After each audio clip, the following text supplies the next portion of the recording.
Di tengah sunyinya malam Jakarta yang penuh bayang, aku berdiri terpaku memandangi berita yang mengguncang hati. Sebuah penghinaan yang tak termaafkan terhadap seorang jenderal yang pernah ku kenal sebagai pahlawan. Dunia lamaku yang ingin aku tinggalkan perlahan menyeretku kembali ke pusaran konflik yang tak kunjung usai. Namun, apa yang akan kulakukan ketika musuh terbesar ternyata adalah sahabat lama yang selama ini hilang tanpa jejak? Namaku Jaya. Sudah hampir 7 tahun aku hidup di tempat ini. Sebuah desa kecil di lereng Gunung Salak. Bukan desa istimewa. Tak ada listrik penuh 24 jam. Tak ada sinyal yang stabil. Tapi disinilah aku merasa hidup. Untuk pertama kalinya bukan hanya bernapas. Setiap pagi aku membuka bengkel motor yang sederhana. Tak ada pelang besar. Hanya papan kayu tua bertuliskan Jaya Motor dengan cat putih yang mulai pudar. Anak-anak kecil sering bermain di dekatku. Para petani singgah, sekadar ngopi atau memperbaiki rantai kendaraannya yang putus karena jalan berlubang. Aku tak pernah menceritakan masa laluku pada mereka. Tak ada yang tahu. Dulunya aku adalah bagian dari pasukan bayangan yang tak tercatat di buku sejarah. Seorang prajurit Kopassus yang menjalankan misi-misi kotor agar orang-orang bisa tidur nyenyak tanpa tahu apa yang sebenarnya terjadi di balik layar. Tapi itu dulu. Sekarang, aku hanyalah Jaya, laki-laki dengan tangan penuh luka bakar, punggung penuh bekas peluru, dan jiwa yang selalu dihantui oleh sesuatu yang tak bisa kulupakan, atau mungkin tak mau kulupakan, hingga pagi itu datang. Pagi yang mengubah segalanya. Matahari baru muncul sepenggalah ketika Udin, bocah tukang antar galon, datang ke bengkel sambil ngos-ngosan. Bang Jaya, teriaknya dari luar pagar. Aku masih di bawah kolong motor, memperbaiki rem cakram. Suaranya terdengar tergesa, lebih dari biasanya. Ada apa, Din? Tanyaku sambil bangkit dan mengelap tangan dengan lap kumal. Udin mengulurkan ponselnya yang retak layarnya. Video sudah terputar otomatis, dan volume disetel paling tinggi. Aku melihat seorang pria berbadan besar, memakai seragam ormas loreng tak resmi, berdiri di sebuah podium dengan bendera ormas Grib berkibar di belakangnya. Matanya melotot, mulutnya penuh kata-kata kasar. Tapi yang membuat jantungku berhenti sejenak adalah kalimat itu. Jenderal Sugeng, dia itu sampah tua yang hidup dari pajak kita. Sudah pensiun, tapi masih merasa berkuasa. Orang seperti dia harusnya dikubur, bukan dihormati. Kata-kata itu seperti cambuk. Aku berdiri, menggenggam ponsel Udin erat-erat. Wajahku memanas. Udin mundur setengah langkah, mungkin kaget melihat rahangku mengeras dan tangan kananku gemetar. Matikan videonya. Sekarang. Udin langsung menarik ponselnya, lalu menatapku penuh tanya. Tapi aku tak berkata apa-apa. Hanya berjalan masuk ke dalam rumah, membuka laci meja, dan mengambil sesuatu yang sudah lama kusimpan. Sesuatu yang kubersihkan setiap bulan meski tak pernah kupakai lagi. Pisau komando. Satu-satunya benda dari masa lalu yang masih kusentuh dengan hormat. Tanganku menyusuri ukiran nama di pegangannya. Kopassus Jaya, huruf-huruf yang telah pudar namun tetap meninggalkan jejak tajam di hatiku.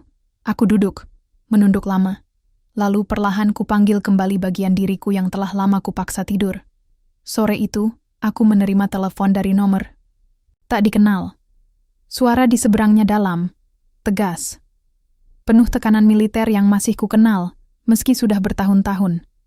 Jaya, ini Guntur. Kolonel Guntur.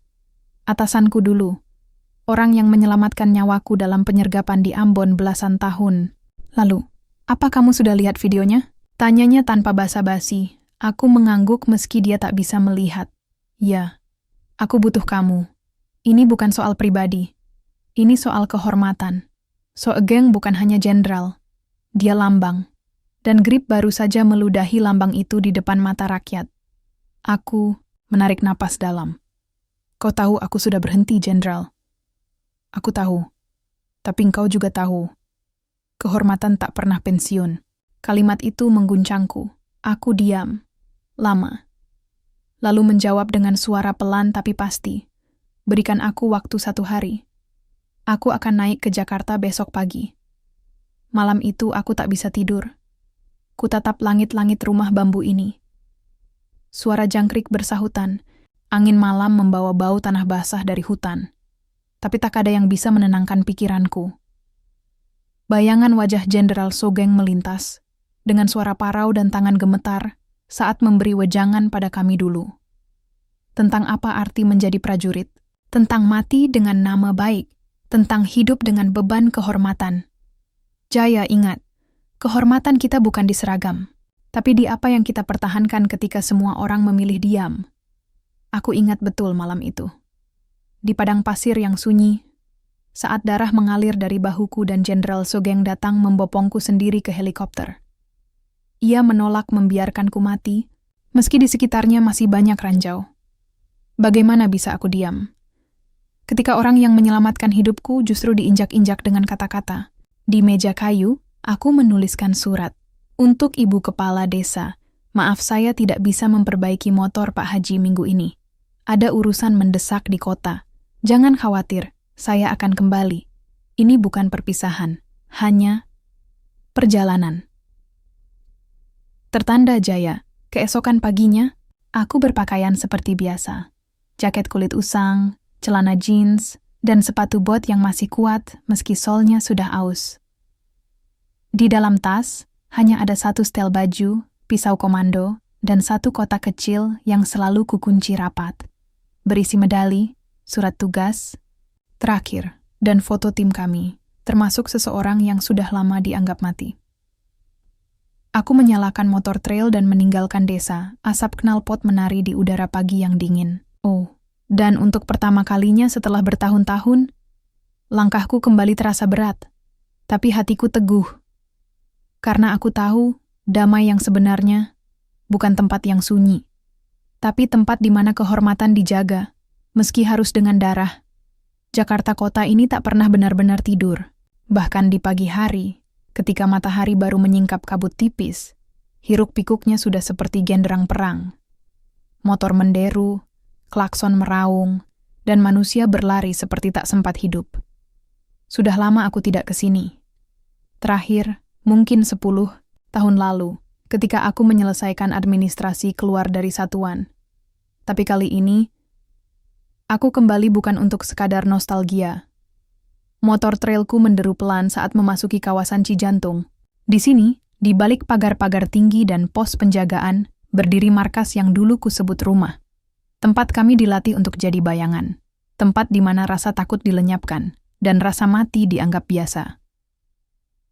Petugas jaga menatapku lekat, matanya menyipit. Aku tahu wajahku mungkin sudah tak dikenali. Tapi begitu kulonggarkan masker dan membuka kaca helm, ia langsung berdiri tegak. Peltu Jaya, aku mengangguk. Dan tanpa diminta, dia memberi hormat. Selamat datang kembali, Pak. Aku menepuk pundaknya sebelum masuk. Tak ada formalitas. Tak ada pelukan haru. Tapi dalam diam itu, aku tahu. Kami masih satu bahasa. Bahasa yang hanya dipahami oleh mereka yang pernah rela mati demi bendera. Aku duduk di sebuah ruang yang sunyi, berdebu tipis, tapi masih terasa seperti dulu. Di depanku, duduk Kolonel Guntur. Tubuhnya lebih kurus, rambut mulai memutih.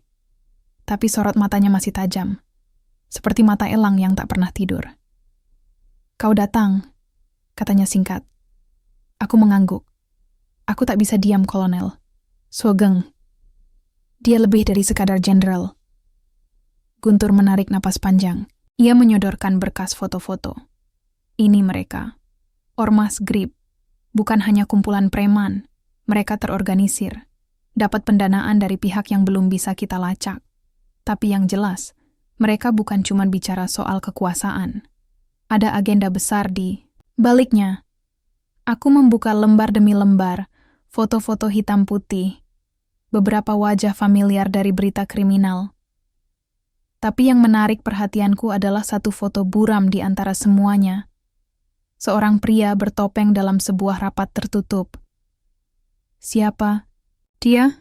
Tanyaku sambil menunjuk. Belum diketahui, tapi kami menyebutnya bayangan. Semua instruksi datang darinya. Dia tak pernah muncul di media. Tapi setiap serangan Grip, selalu ada tanda tangannya. Aku menggenggam foto itu. Entah kenapa, ada sesuatu yang tak nyaman di dadaku. Bukan karena ketakutan, tapi karena firasat. Firasat yang selama ini jarang salah. Apa rencanamu?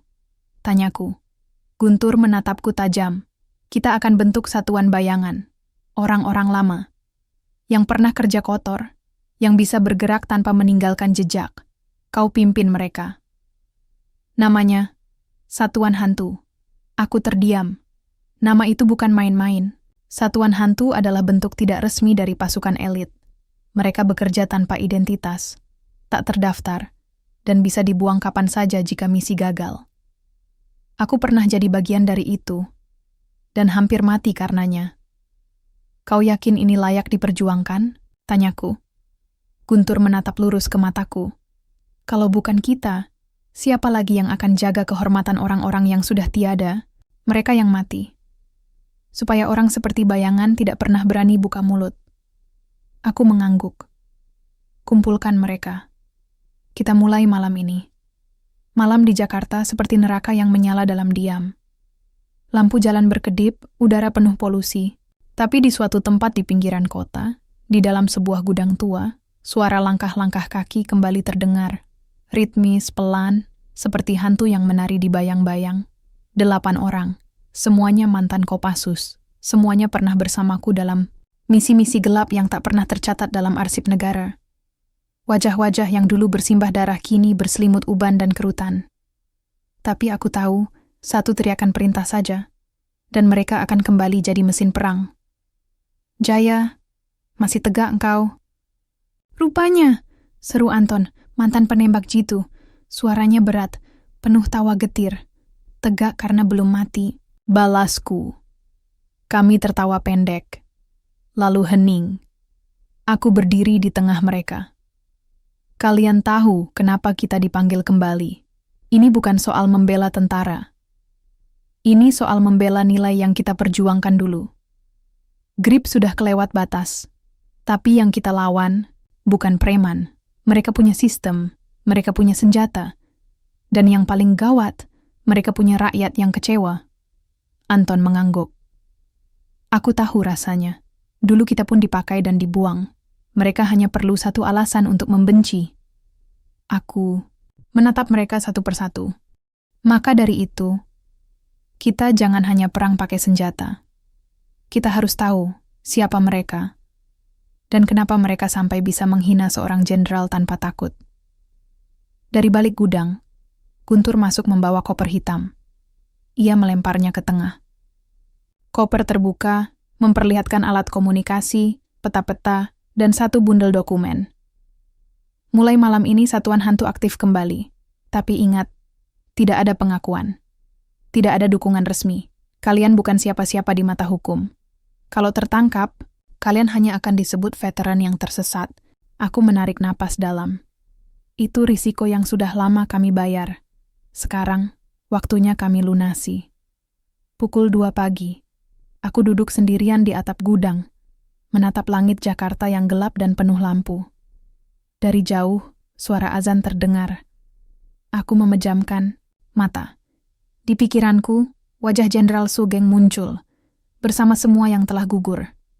Mereka tak akan kembali, tapi kehormatan mereka masih bisa kujaga. Dan dalam hati yang mulai menghangat karena luka lama, aku tahu satu hal, api dalam diriku telah menyala lagi. Dan kali ini, aku tak akan padam.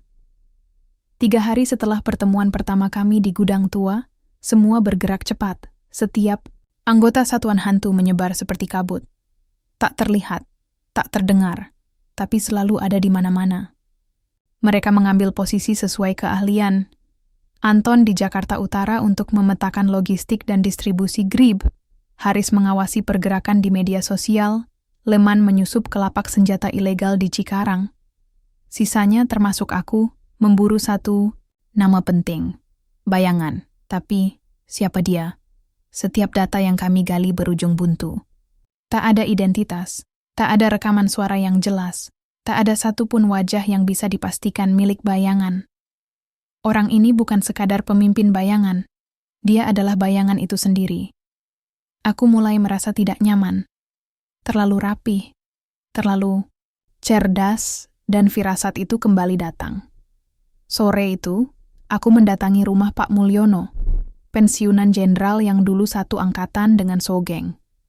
Rumahnya di pinggiran Jakarta Selatan, tersembunyi di antara pohon-pohon mangga dan pagar tinggi berlumut. Jaya, astaga, kau masih hidup rupanya, katanya sambil memelukku. Tubuhnya kurus, tapi sorot matanya masih sama. Tajam, penuh wibawa. Kami duduk di teras. Ia menyeduh teh, lalu menyodorkannya padaku. Aku tahu kau datang bukan untuk bersilaturahmi saja. Ada apa? Aku tak langsung menjawab. Hanya mengeluarkan foto buram pria bertopeng dari ranselku dan meletakkannya di meja. Pernah lihat dia? Pak Mulyono menatapnya lama. Wajahnya mengeras. Matanya tak berkedip. Foto ini kau dapat dari mana operasi kami? Dia disebut sebagai pemimpin Ormas Graib. Pak Mulyono berdiri. Ia berjalan pelan ke pojok ruangan, membuka sebuah lemari tua. Dari sana, ia mengeluarkan map coklat yang sudah lusuh dan berdebu. Saat dibuka, kulihat foto-foto lama, sebagian sudah menguning. Tapi yang membuat jantungku nyaris berhenti adalah satu foto di tengahnya. Foto kami, tim operasi senyap 20 tahun lalu. Aku, Anton, Haris, dan itu mustahil. Bisiku. Pak Mulyono hanya mengangguk pelan. Kami semua mengira dia sudah mati, tapi sekarang sepertinya dia kembali. Wajah yang ada di foto lama itu, di sebelahku, tersenyum lebar sambil mengacungkan jari telunjuk ke kamera, adalah Rudi sahabatku, saudara seperjuangan. Orang yang dulu kutemukan bersimbah darah di hutan Papua dan kukuburkan sendiri tanpa jenazah. Karena yang kutemukan hanya sepatunya, tapi kini dia hidup dan menjadi musuh. Aku kembali ke markas dengan langkah goyah. Di gudang, semua anggota sudah berkumpul. Ada yang aneh, kata Haris, membuka laptopnya dan menayangkan rekaman sebuah orasi Ormas Graib. Lihat yang di belakang podium. Aku memfokuskan mata. Di belakang kerumunan, berdiri seseorang bertubuh tegap, mengenakan hoodie gelap dan masker hitam. Ia tak bergerak sama sekali sepanjang orasi berlangsung. Tapi sekali, hanya sekali.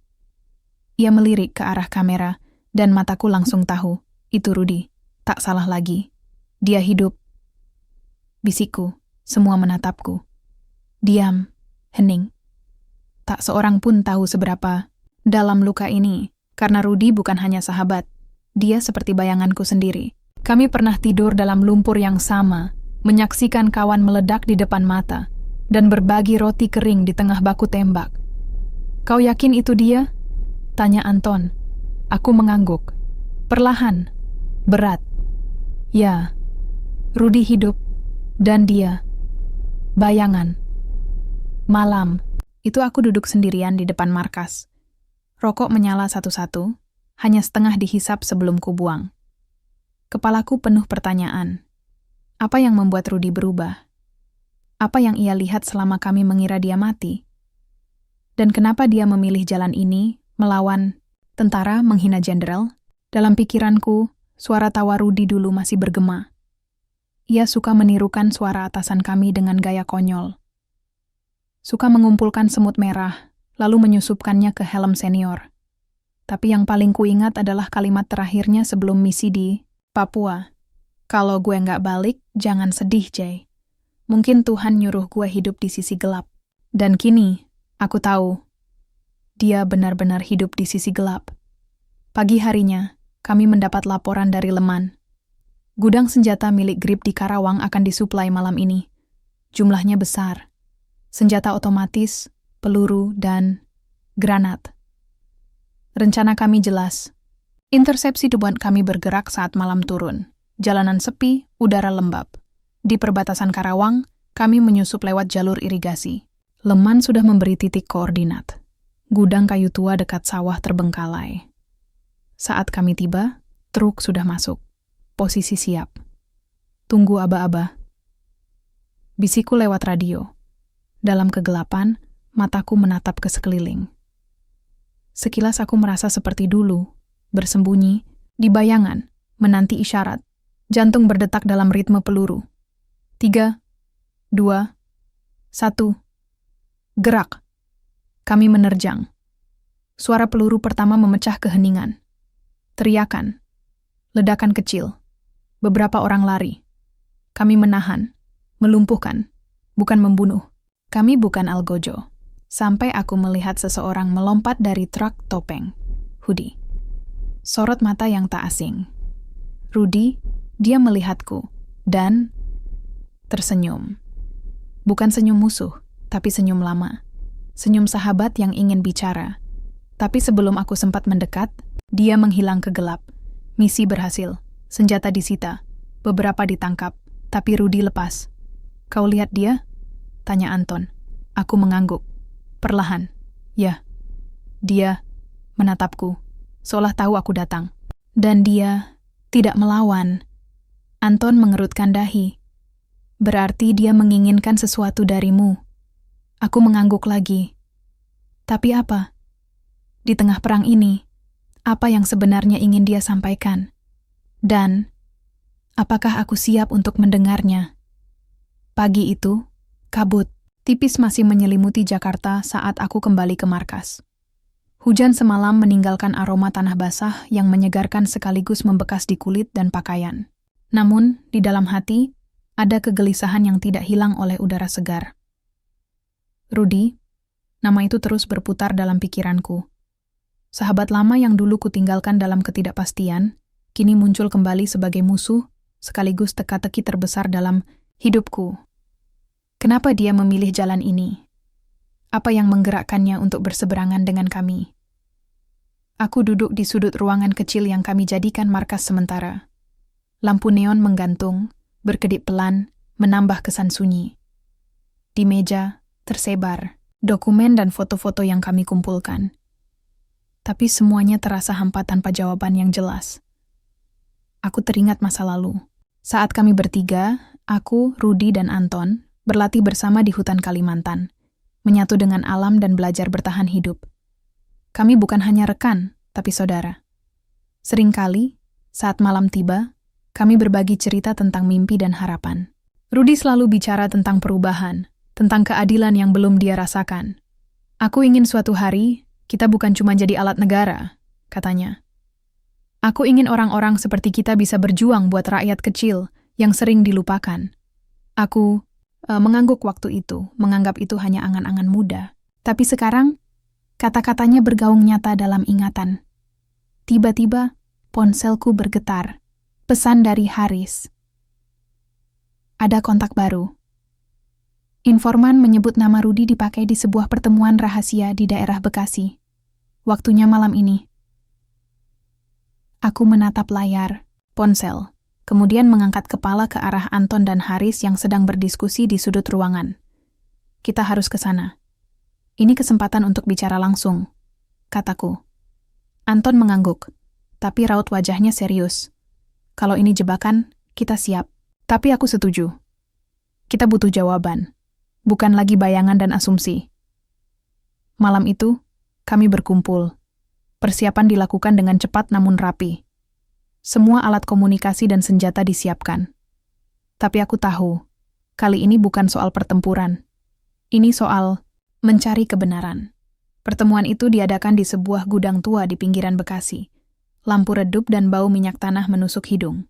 Sekelompok orang duduk melingkar, sebagian memakai jaket kulit dan masker. Aku mengenali beberapa wajah lama dari intelijen.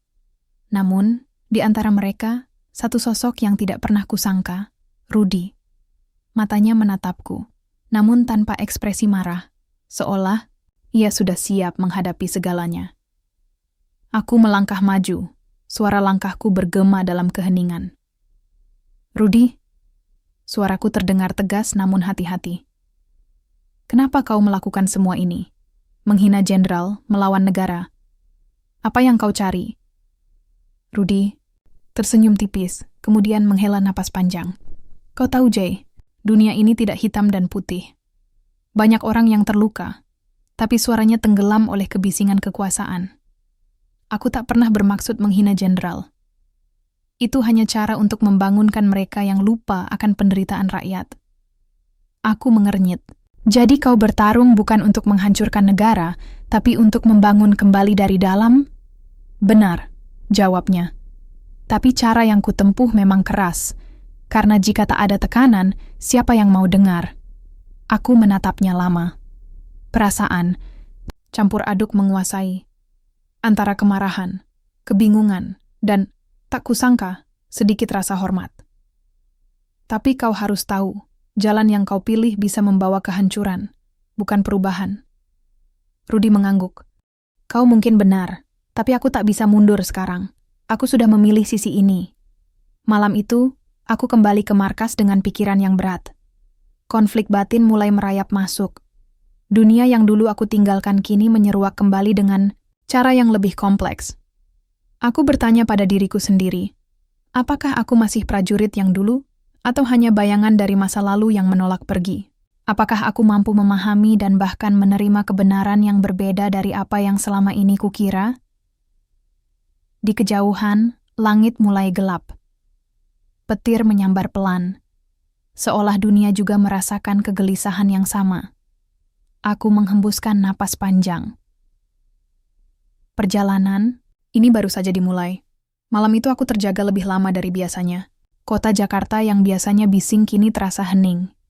Namun pikiranku malah berisik, penuh pergulatan. Rudi, sahabat lama yang kini menjadi bayangan musuh, masih berputar-putar dalam pikiranku. Apa yang kulihat di gudang Bekasi bukanlah wajah musuh yang biasa kutemui, melainkan seorang pria yang berjuang dengan caranya sendiri, penuh luka dan kemarahan yang selama ini tersembunyi. Sejak saat itu, setiap hari aku mendalami informasi tentang Grip dan gerak-geriknya. Aku menyelami sisi gelap dunia yang dulu kutinggalkan. Dunia penuh intrik, tipu muslihat, dan perjuangan tanpa pamrih. Aku juga mulai melihat dari sudut lain. Mereka yang terpinggirkan, rakyat kecil yang seringkali hanya menjadi bayangan di mata pemerintah dan aparat. Mereka yang menjadi alasan Rudi memilih jalannya. Namun, aku tak bisa membiarkan penghinaan terhadap Jenderal Sugeng dan para veteran kami berlalu begitu saja. Harga diri dan kehormatan harus dijaga, sekalipun dengan risiko berat. Sementara itu, dalam pertemuan rutin Satuan Hantu, ketegangan mulai terasa. Beberapa anggota mulai mempertanyakan jalannya misi ini. Anton, yang selalu jadi penyeimbang, memecah keheningan. Jaya, kita harus hati-hati. Ini bukan cuma soal perang biasa. Kita berhadapan dengan ide dan keyakinan. Jika salah langkah, kita bisa kehilangan segalanya. Aku mengangguk setuju. Tapi di dalam hati, aku merasa terombang-ambing antara tugas dan perasaan.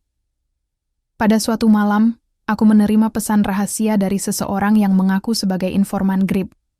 Ada pertemuan besar besok malam di sebuah villa di puncak Bogor. Banyak tokoh penting yang akan hadir. Jika kau ingin tahu lebih banyak tentang bayangan, ini kesempatanmu. Aku tahu, ini jebakan. Tapi aku tak punya pilihan lain. Keesokan harinya, aku mempersiapkan diri. Pakaianku sederhana, tak mencolok, tapi senjata dan alat komunikasi selalu siap. Aku tidak bisa lagi hanya mengandalkan kekuatan fisik, tapi juga insting dan pengalaman. Perjalanan ke puncak Bogor membawa angin dingin yang menusuk tulang. Hujan gerimis mulai turun ketika aku sampai di villa itu. Lampu-lampu temaram menyoroti bangunan tua di tengah kebun teh yang sepi. Aku menyelinap masuk melalui pintu belakang, menghindari penjaga yang berjaga. Suara obrolan pelan terdengar dari ruang utama. Di sana, aku melihat wajah-wajah yang tak asing, para pejabat korup, pengusaha bayangan, dan beberapa tokoh Grip yang kukenal. Tiba-tiba, suara lantang menyapa dari sudut ruangan. "Selamat datang." "Jaya," kata seseorang. Aku menoleh dan melihat Rudi berdiri di sana, dengan mata yang tak lagi terselubung amarah, melainkan penuh tekad. "Jadi engkau benar-benar datang," ujarnya. Aku menelan ludah. "Aku di sini untuk mencari jawaban." Rudi tersenyum. "Dan aku di sini untuk memberimu pertanyaan." Malam itu terasa berbeda. Suasana di villa tua yang berhiaskan lampu temaram berubah menjadi medan pertempuran batin yang tak terlihat. Aku berdiri beberapa meter dari Rudi, sahabat yang dulu kukenal, kini berdiri sebagai lawan sekaligus kunci dari segalanya. Rudy menatapku dalam-dalam, seolah menimbang apakah aku masih sama seperti dulu atau sudah menjadi orang asing. Jaya, suaranya berat. Kau tahu mengapa aku harus melakukan ini? Bukan karena aku benci, tapi karena aku mencintai negeri ini dengan cara yang mungkin kau tak mengerti. Aku membalas tatapannya. Kau merusak kehormatan Jenderal Sugeng. Kau menginjak-injak warisan kami. Bagaimana bisa kau berdiri di sisi yang menghina kami? Rudy tertawa getir. Kehormatan, warisan? Semua itu hanya cerita yang mereka buat, agar kita tetap diam, menerima ketidakadilan, dan membiarkan mereka berkuasa tanpa suara. Suara-suara dari ruangan lain mulai terdengar, para tokoh GRIP mulai berbisik cemas. Tapi aku dan Rudy tetap terkunci dalam pertarungan kata. Bayangkan, Jaya, berapa banyak rakyat kecil yang hidup di bawah kemiskinan, yang diabaikan oleh negara ini. Kau dan aku pernah bertugas untuk melindungi mereka, tapi sekarang aku memilih melawan sistem yang menyakiti mereka. Hatiku mengeras, tapi ada sesuatu dalam suaranya yang membuat aku ragu. Apakah selama ini aku memang buta? Di tengah percakapan itu, sebuah ledakan kecil mengguncang villa. Lampu berkedip dan suara alarm mulai meraung. Situasi berubah kacau. Kita diserang, teriak salah satu anggota GRIP. Aku dan Rudy saling bertatapan sekejap, tanpa kata, kami bergegas keluar, menembus hujan peluru dan kepulan asap. Di halaman villa, aku melihat pasukan Kopassus yang sudah mengepung tempat itu, termasuk Anton dan Haris. Mereka mengamankan para tokoh GRIP dan menghentikan perlawanan. Aku berlari ke arah Rudy yang berusaha melindungi beberapa orang yang terluka. Ayo, kita keluar dari sini, pintaku. Dia mengangguk, tapi kemudian berhenti. Jaya, aku tak bisa ikut kalian. Aku sudah memilih jalan ini. Aku menggenggam bahunya. Masih ada jalan lain. Kita bisa selesaikan ini tanpa darah. Namun Rudy melepas genggamanku dan berlari ke dalam hutan gelap di belakang villa. Malam itu, aku duduk di antara reruntuhan villa. Hujan deras membasahi tubuh dan wajahku, seolah ingin membersihkan segala kebingungan dan luka. Aku tahu, pertempuran ini bukan hanya soal hitam dan putih, tapi tentang memilih sisi yang benar dalam abu-abu yang penuh dilema. Dan aku harus menemukan jawaban itu, sebelum semuanya terlambat. Hujan turun dengan deras malam itu, mengguyur sisa reruntuhan villa yang baru saja kami tinggalkan. Gemericik, air yang membasahi tanah basah dan dedaunan, disertai suara deru angin, seolah menjadi irama alam yang mengiringi keruwetan batinku. Aku duduk di bawah pohon besar, tubuh lelah dan penuh luka, mata menatap jauh ke arah hutan gelap yang menelan sosok Rudy. Berpuluh tahun persahabatan kami berujung pada pertempuran yang tidak hanya melibatkan senjata, tapi juga prinsip dan keyakinan. Pilihan yang dia buat, yang menjadikan kami berseberangan, terasa seperti duri dalam daging. Aku tahu betul siapa dia. Sahabat yang dulu selalu siap mati demi rekan-rekannya, yang kini berubah menjadi bayang-bayang penuh teka-teki. Aku mencoba mencerna kata-katanya yang terngiang. Aku sudah memilih jalan ini. Jalan yang penuh risiko, yang membawa konsekuensi besar, bukan hanya untuk dirinya, tapi juga untuk bangsa yang kami cintai. Keesokan paginya, kabut masih menyelimuti hutan di sekitar villa. Aku bangun dengan tubuh kaku dan rasa sakit yang merayap di setiap otot. Sisa-sisa serangan malam tadi masih membekas di kepala, terutama tatapan Rudy yang begitu berat dan penuh harap. Aku tahu, aku tak bisa membiarkan ini terus berlanjut tanpa usaha. Aku harus mencari dia, bukan sebagai musuh, tapi sebagai sahabat yang terluka. Aku mengontak Anton dan Haris untuk merencanakan pencarian. Mereka setuju, meski dengan peringatan keras tentang bahayanya. Ini bukan lagi operasi militer biasa. Jay, kata Anton, ini soal hati dan jiwa. Aku mengangguk, menelan berat kata-katanya. Kami bergerak menuju hutan yang gelap dan lebat. Setiap langkah dipenuhi waspada, suara dedaunan kering yang patah di bawah kaki kami, seperti alarm alami. Kami membagi tugas. Haris dan aku menyusuri jalur utama, sementara Anton mengepung dari sisi lain. Semakin jauh masuk ke dalam hutan, Semakin jelas jejak-jejak yang ditinggalkan. Bekas api unggun, tenda sederhana, dan coretan di pohon yang sulit. Kubaca. Tapi ada sesuatu yang membuat bulu kudukku berdiri.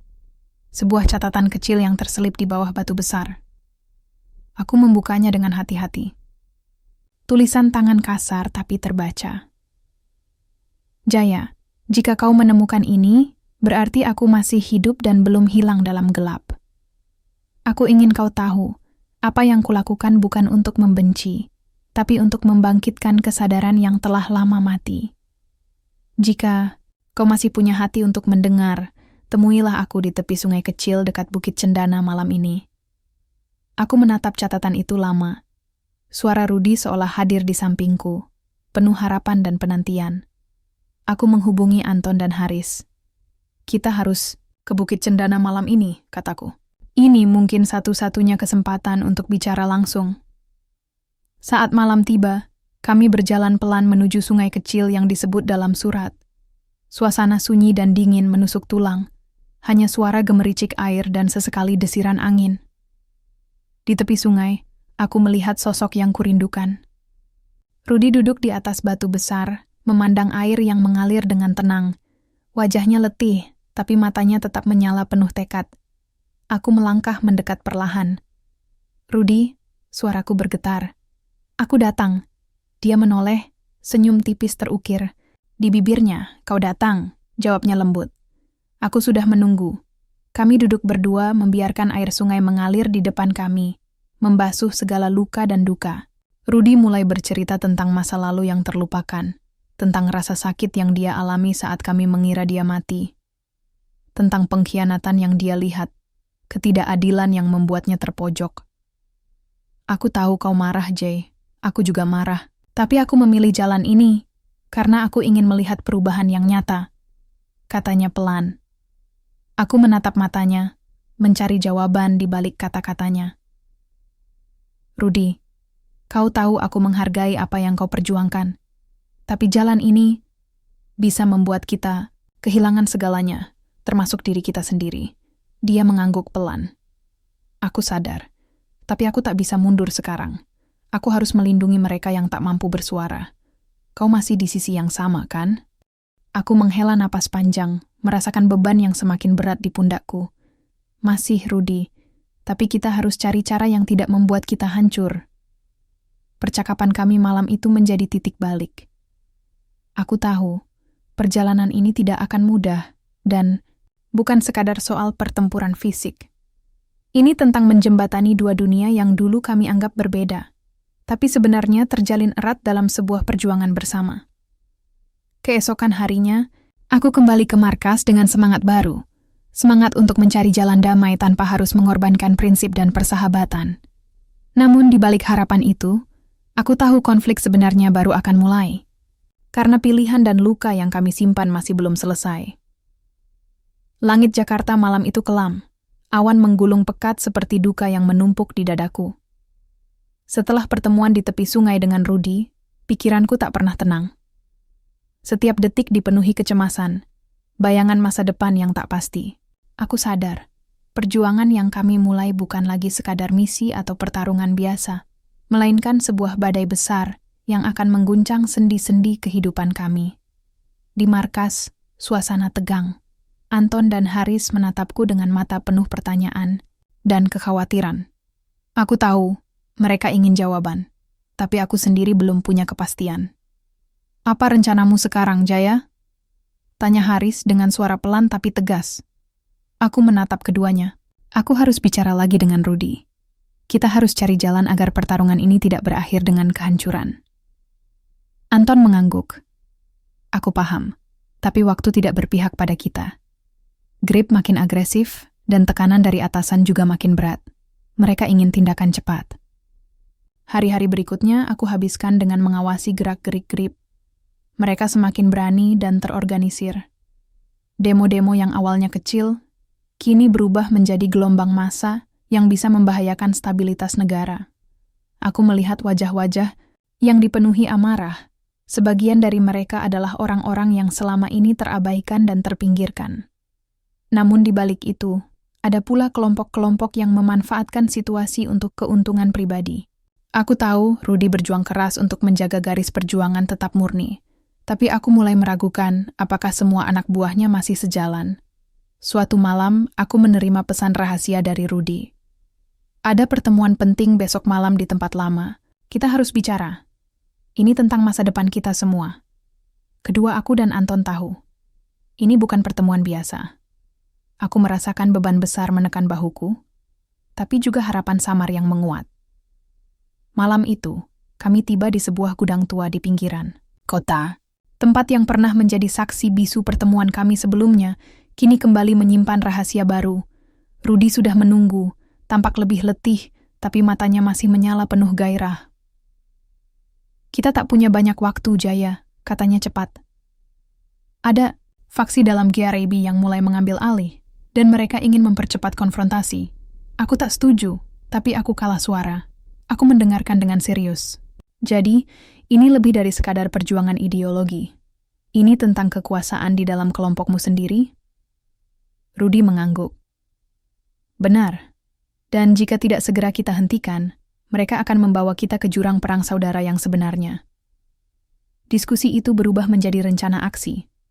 Aku, Rudy, Anton, dan beberapa anggota terpercaya dari kedua sisi mencoba menyusun strategi untuk meredam ketegangan dan mengambil alih kontrol dari faksi radikal.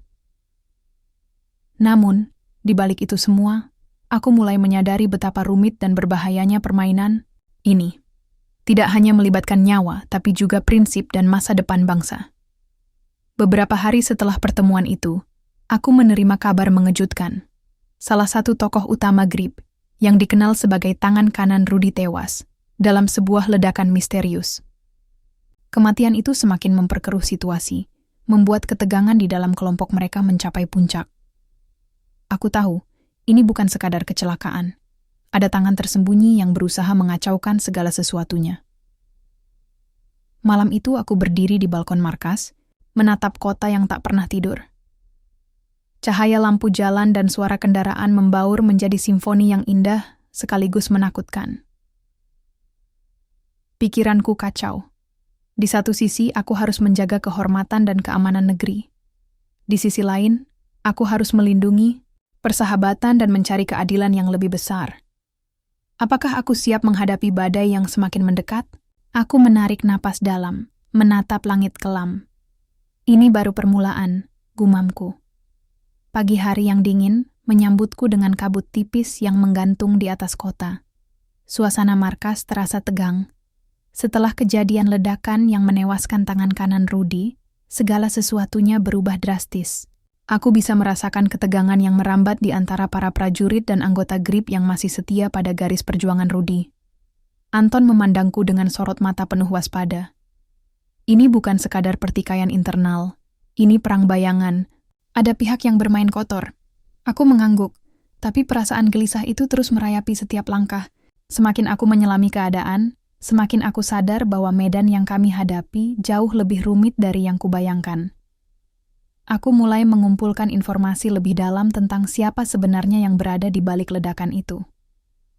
Beberapa sumber terpercaya menyebutkan nama-nama yang tak asing. Orang-orang yang selama ini bergerak di balik layar, memanfaatkan situasi untuk keuntungan pribadi. Aku juga menemukan adanya jaringan rahasia yang menghubungkan beberapa tokoh politik dan kelompok ekstrim yang ingin mengadu domba antara militer dan ormas seperti GRIP. Mereka ingin memecah belah demi kepentingan mereka sendiri.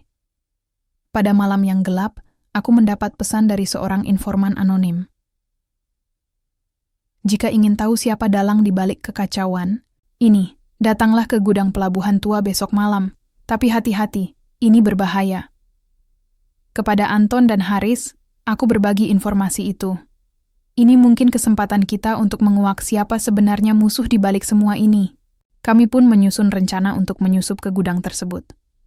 Malam tiba, dan kami bergerak dengan hati-hati menuju lokasi.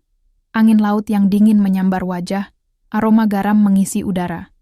Lampu kapal yang berkilauan di kejauhan menjadi saksi, bisu misi yang kami emban. Sesampainya di gudang, kami menyelinap masuk melalui pintu belakang. Di dalam, suara bisik-bisik dan rencana-rencana licik terdengar samar-samar. Kami mengintip dari balik tumpukan kontainer dan melihat sekelompok pria bersenjata sedang berbicara serius. Di antara mereka, aku mengenali seorang pejabat tinggi yang selama ini dianggap bersih. Kini wajahnya terbuka sebagai dalang yang memanipulasi keadaan. Pertemuan itu berlangsung sengit. Rencana untuk memprovokasi bentrokan besar antara militer dan GRIB sudah disusun dengan rapi. Aku mendengar kata-kata yang menggambarkan kekacauan yang akan terjadi jika mereka berhasil. Dalam hati aku marah dan sedih sekaligus. Semua ini demi ambisi dan kekuasaan yang menghalalkan segala cara. Saat hendak mundur, sebuah langkah kaki keras terdengar di belakang. Aku dan Anton langsung bersiaga, tapi tanpa ampun kami dikepung. Perkelahian pun tak terhindarkan. Suara dentingan, senjata dan jeritan memenuhi ruang sempit itu. Meski kalah jumlah, kami berhasil meloloskan diri dengan luka-luka dan rasa sakit yang dalam. Setelah kejadian itu, aku sadar bahwa perang yang kami hadapi bukan hanya antara dua kubu, tapi melibatkan banyak pihak dengan kepentingan yang saling bertabrakan. Aku juga tahu, aku harus lebih berhati-hati lagi. Tidak ada yang bisa dipercaya sepenuhnya. Beberapa hari kemudian, aku menerima kabar bahwa Rudy sedang dalam bahaya. Faksi radikal dalam GRIB mulai bergerak melawan dirinya. Aku menghubungi Anton dan Haris, dan kami bersepakat untuk membantu Rudy. Bukan sebagai musuh, tapi sebagai teman lama yang masih percaya pada kebaikannya. Malam itu aku berdiri di ambang pintu markas, menatap kota yang mulai diselimuti gelap. Aku tahu, pilihan yang kuambil kini membawa risiko besar. Tapi aku siap untuk menghadapi apapun demi menjaga harapan yang masih tersisa. Karena di balik semua luka dan konflik, ada satu hal yang harus selalu kuingat. Persahabatan dan keadilan harus menjadi fondasi untuk masa depan yang lebih baik.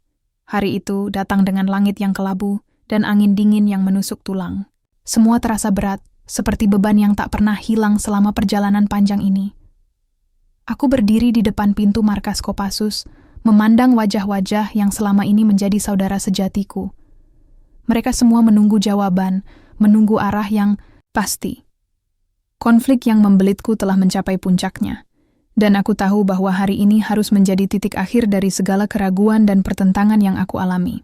Persahabatan, kehormatan, dan keadilan berada di ujung tanduk. Aku harus memilih jalan yang benar, tidak hanya untuk diriku sendiri, tapi untuk semua yang percaya padaku. Malam sebelumnya aku menerima kabar dari Rudy. Ia sedang dalam posisi kritis, terpojok oleh kelompok radikal dalam GRIB yang ingin menghancurkan segala sesuatu yang pernah kami perjuangkan bersama. Mereka menganggap Rudy sebagai pengkhianat dan penghalang jalan menuju tujuan mereka yang lebih gelap dan penuh kebencian. Aku tahu, aku harus bertindak cepat. Bersama Anton dan Haris, kami menyusun rencana untuk menyelamatkan Rudy dan sekaligus meredam ketegangan yang semakin mengancam kestabilan kota. Operasi itu penuh risiko. Kami bergerak di bawah bayang-bayang malam, menyusup ke markas musuh dengan hati-hati. Setiap langkah adalah pertaruhan antara hidup dan mati. Aku teringat kembali saat pertama kali aku mengenal Rudy, sosok sahabat yang penuh semangat dan idealisme. Kini, dia berubah menjadi sosok yang rapuh namun tegar, berjuang sendirian, melawan badai yang datang dari segala arah. Kami berhasil menembus pertahanan markas. Di sebuah ruangan gelap, aku menemukan Rudy. Tubuhnya penuh luka, tapi matanya masih memancarkan harapan. Saat aku mendekat, dia tersenyum lemah. "Jaya, kau datang," katanya dengan suara serak.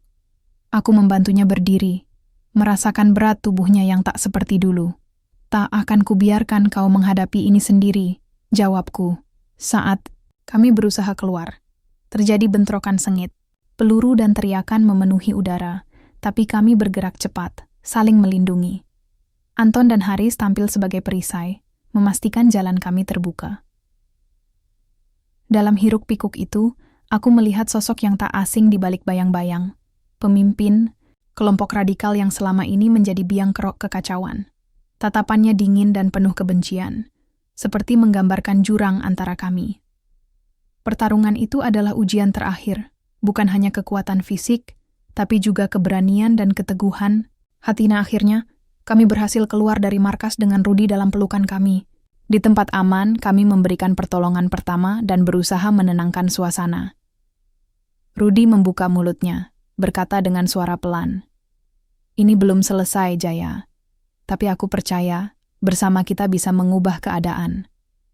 Aku menatapnya, yakin bahwa kata-katanya adalah titik awal dari harapan baru. Keesokan harinya, kami mengadakan pertemuan dengan para tokoh militer dan perwakilan GRIP yang masih bisa diajak bicara. Aku tahu, untuk mengakhiri konflik ini, diperlukan komunikasi dan pengertian yang tulus. Dalam pertemuan itu, aku berbicara dengan hati yang terbuka. Kita semua punya tujuan yang sama, membangun negeri yang lebih baik, tapi cara kita berbeda. Kini saatnya kita menemukan jalan tengah, bukan dengan pertempuran, tapi dengan dialog dan kerjasama. Beberapa tokoh terlihat ragu, tapi aku melihat secercah harapan di mata mereka. Hari-hari berikutnya, kami mulai membangun kembali kepercayaan yang sempat hilang. Aku terlibat aktif dalam mediasi dan pembinaan masyarakat yang selama ini merasa terpinggirkan. Rudy pun ikut serta, meskipun tubuhnya belum sepenuhnya pulih. Lambat laun, gelombang konflik mulai surut, digantikan oleh kerja sama yang lebih erat antara militer dan elemen-elemen masyarakat sipil. Aku merasa ada secercah damai yang tumbuh, meski masih banyak pekerjaan yang harus dilakukan. Di tengah perjalanan itu, aku merenung tentang arti perjuangan dan persahabatan. Konflik ini mengajarkanku bahwa dunia tidak hitam putih, bahwa kebenaran seringkali tersembunyi di balik lapisan-lapisan kompleksitas dan emosi. Aku juga belajar untuk menerima bahwa sahabat bisa berubah, tapi ikatan sejati tidak akan pernah pudar. Suatu sore yang cerah, aku duduk di taman kecil di dekat markas. Angin sepoi-sepoi menggerakkan dedaunan, dan suara burung bernyanyi membawa kedamaian yang lama hilang. Rudy datang, duduk di sebelahku. Kami saling bertukar pandang, tersenyum tanpa kata. Semua luka dan luka lama seolah menemukan titik temu. "Jaya," katanya, "terima kasih sudah tidak menyerah pada persahabatan kita." Aku membalas, "Terima kasih sudah mengingatkan aku tentang arti keberanian dan pengorbanan." Cerita kami memang tak berakhir dengan kemenangan mutlak atau kekalahan penuh. Tapi dengan harapan baru, dengan tekad untuk terus melangkah bersama. Karena dalam dunia yang penuh tantangan ini, yang terpenting bukan hanya bagaimana kita bertarung, tapi bagaimana kita menjaga kemanusiaan dan persaudaraan,